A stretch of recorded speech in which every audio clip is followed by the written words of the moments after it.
এই পহেলা বৈশাখকে কেন্দ্র করে আমরা বিগত 16 বছরে যে কালচারগুলো দেখেছি, সেই কালচারটা আসলে আমাদের দেশীয় কালচার না। সেই কালচারটা আসলে একটা নষ্ট কালচার।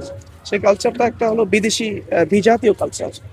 আসলে যেই কালচারটা আমাদের দেশপ্রেম তৈরি করতে পারে না, যে কালচারটা আমাদের নৈতিকতা চরিত্রকে গঠন করে না, যে কালচারটা আমাদের সকল ধর্মের মানুষদের প্রতি সম্মানবোধ শ্রদ্ধাবোধ জানাতে জানে না, সেই কালচারটা কখনোই আমাদের কালচার হতে পারে না। দেশীয় সাহিত্য সংস্কৃতি সংগঠন বরাবরই আহ, দেশীয় এবং মুসলমানদের যে ইমান আকিদার সাথে সম্পর্কিত যে কালচার, সেই কালচারটি ছড়িয়ে দেওয়ার জন্য কাজ করছে। এটির মধ্য দিয়ে আমরা মূলত সারা বাংলাদেশের মানুষের মধ্যে একটা দেশপ্রেম জাগৃত করতে চাই। এদেশের মানুষদের মধ্যে একটা নৈতিকতা চরিত্র গঠনের কাজটি আমরা করতে চাই, এবং পাশাপাশি যে বিজাতীয় কালচার আমাদের মধ্যে ঢুকে গিয়ে আমাদের নিজস্ব কালচারকে নষ্ট করে দিয়ে আমাদেরকে জাতি হিসেবে আমাদেরকে ধ্বংস করছে, সেটার বিরুদ্ধে আমাদের একটা শক্ত অবস্থান আমরা তৈরি করতে চাই।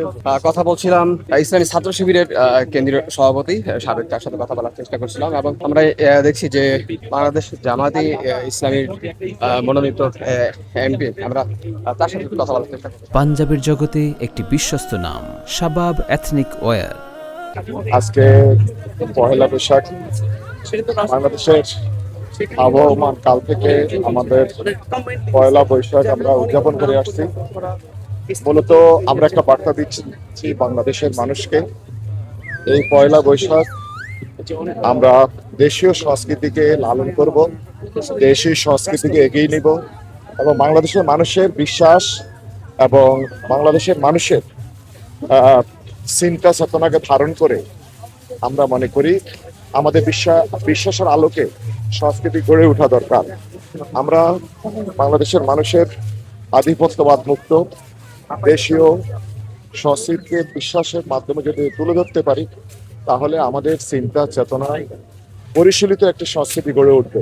কিন্তু আমরা দেখেছি বারবার আমাদের সংস্কৃতি আগ্রাসনের শিকার, সাহিত্য সংস্কৃতি মানুষের বিশ্বাসের প্রতিফলন ঘটায়, কিন্তু আমাদের সংস্কৃতিতে আমরা দেখছি বিজাতীয় সংস্কৃতি এখানে লালন করা হচ্ছে। আমরা বাংলাদেশের সকল মানুষকে আজকে কল্যাণের দিকে আহ্বান করব। আমাদের সংস্কৃতির মধ্যে একটি বিষয়, এখানে মঙ্গল শোভাযাত্রার নামে বিজাতীয় সংস্কৃতি ছাপিয়ে দেওয়া হচ্ছে।